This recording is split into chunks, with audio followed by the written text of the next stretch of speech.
नमस्कार. महसूलशाही या आपल्या हक्काच्या चॅनलवर पुन्हा आपले स्वागत आहे. आज आपण एका अत्यंत महत्त्वाच्या आणि संवेदनशील विषयावर सविस्तर चर्चा करणार आहोत. हो, आणि हा विषय असा आहे ज्याचा थेट संबंध हजारो कुटुंबांच्या भवितव्याशी आणि त्यांच्या हक्कांशी आहे. अगदी बरोबर. आज आपण 26 मे 2026च्या शासन परिपत्रकाचं सखोल विश्लेषण करणार आहोत, ज्यामध्ये 1894चा भूसंपादन कायदा आणि 1999चा पुनर्वसन अधिनियम या दोन्ही कायद्यांमधील काही महत्त्वाचे नियम स्पष्ट केले आहेत. म्हणजे प्रकल्पग्रस्त प्रमाणपत्र मिळवण्याबाबतचा जो वर्षानुवर्षांचा गोंधळ होता तो या एका निर्णयाने बऱ्यापैकी सोडवला आहे. हो ना. म्हणूनच हा व्हिडिओ शेवटपर्यंत नक्की बघा, कारण पुढे खूप उपयोगी आणि महत्त्वाची माहिती आहे जी आपल्याला भविष्यातही कामी येईल. चला तर मग कायद्याचं आणि तुमच्या फायद्याचं बोलूयात. नक्कीच. तर सुरुवात कुठून करायची? मला आधी अपीलीय प्राधिकरणाबाबत विचारायचं होतं. समजा एखाद्याला 5% आरक्षणाच्या कोट्यातून प्रमाणपत्र नाकारलं तर त्याने दाद कुठे मागायची? हा खूप कळीचा मुद्दा आहे. बघा, आधी काय व्हायचं, जिल्हा पुनर्वसन अधिकाऱ्याने जर प्रमाणपत्र नाकारलं तर लोकांना पुढे काय करायचं हेच समजत नसे. हो, म्हणजे एका टेबलावरून दुसऱ्या टेबलावर फक्त चक्रा माराव्या लागायच्या. अगदी तेच. पण आता तसं होणार नाही. जर जिल्हा पुनर्वसन अधिकाऱ्याच्या निर्णयावर तुम्ही समाधानी नसाल तर या नवीन परिपत्रकानुसार तुम्ही थेट सह किंवा उपआयुक्त, जे पुनर्वसन विभागाचे वरिष्ठ अधिकारी असतात, त्यांच्याकडे अपील करू शकता. बापरे, म्हणजे ते वरच्या पातळीवर दाद मागता येणार तर? होय, ही अपीलीय साखळी आता अधिकृतपणे निश्चित करण्यात आली आहे. यामुळे लालफितशाही नक्कीच कमी होईल आणि लोकांना न्याय मिळायला मदत होईल. ही तर खूपच पारदर्शक आणि आवश्यक सुधारणा आहे. पण इथे एक मोठा गैरसमज असा आहे, म्हणजे मी बऱ्याचदा ऐकलंय की ज्यांचा जन्म भूसंपादनानंतर किंवा पुनर्वसनाच्या बंदी दिनांकानंतर झालाय त्यांना प्रमाणपत्र मिळतच नाही. हे खरे का? नाही. हाच तर तो सर्वात मोठा आणि अन्यायकारक गैरसमज आहे आणि हे पूर्णपणे चुकीचं आहे.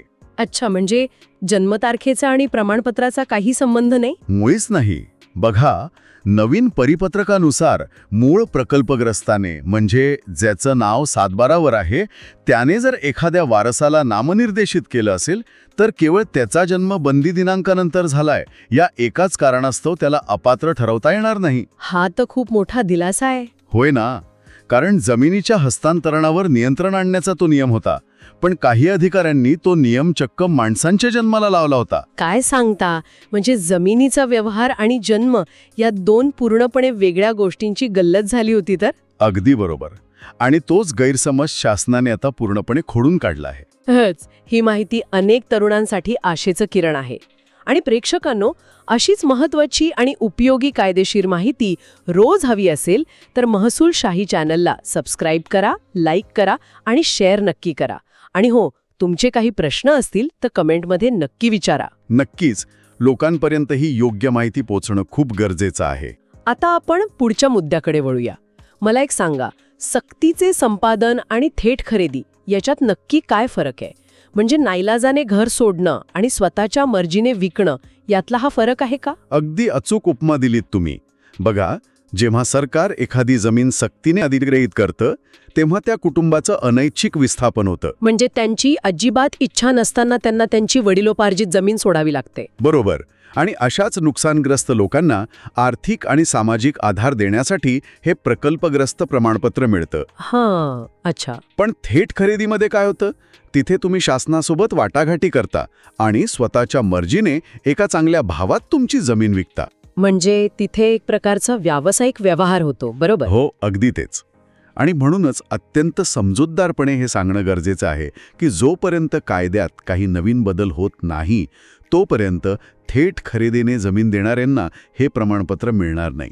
म्हणजे एकाच वेळी दोन्ही फायदे घेता येणार नाहीयेत.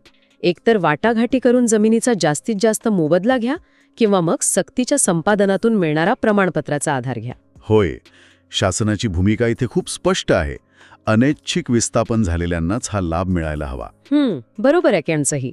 तर थोडक्यात सांगायचं तर आज आपण जे मुख्य मुद्दे पाहिले त्यात पहिलं म्हणजे अपीलाची प्रक्रिया आता सोपी झाली आहे. दुसरं म्हणजे वारसांची पात्रता आता त्यांच्या जन्मतारखेवर अवलंबून नाहीये. आणि तिसरं थेट खरेदीची अट जी शासनाने आता अत्यंत स्पष्ट केली आहे. अगदी अचूक. वर्षानुवर्षे चालत आलेला हा प्रशासकीय गोंधळ दूर करण्यासाठी हे परिपत्रक खूप महत्वाचं पाऊल आहे. नक्कीच. तर मंडळी, या सविस्तर माहितीसाठी महसूलशाही चॅनलला सबस्क्राईब करायला विसरू नका बरं का. आणि हो, तुम्हाला पुढच्या व्हिडिओमध्ये कोणत्या नवीन कायदेशीर विषयावर माहिती हवी आहे ते आम्हाला कमेंट्समध्ये नक्की सुचवा. शिवाय आमच्या चॅनलच्या व्हॉट्सॲप आणि टेलिग्राम ग्रुपमध्ये नक्की सामील व्हा. तिथे आपण अशीच चर्चा करत राहू. आणि सर्वात महत्त्वाचं, हा व्हिडिओ आपल्या मित्रांना व्हॉट्सॲप ग्रुपमध्ये फॉरवर्ड करा, जेणेकरून माहिती प्रत्येक गरजू व्यक्तीपर्यंत पोहोचेल. हो, कारण योग्य माहिती वेळेवर मिळणं हाच खरा न्याय असतो. अगदी खरंय. आणि जाता जाता एक विचार नक्की करा. कागदावरचे नियम तर बदलले, पण मंत्रालयातून निघालेला हा संवेदनशील आदेश प्रत्यक्ष तळागाळातील अधिकाऱ्यांच्या मानसिकतेत बदल घडवून आणायला अजून किती काळ घेईल, यावर नक्की विचार करा. हा खरोखरच विचार करण्यासारखा प्रश्न आहे. तर लवकरच भेटू पुढील भागात. धन्यवाद. जय महाराष्ट्र.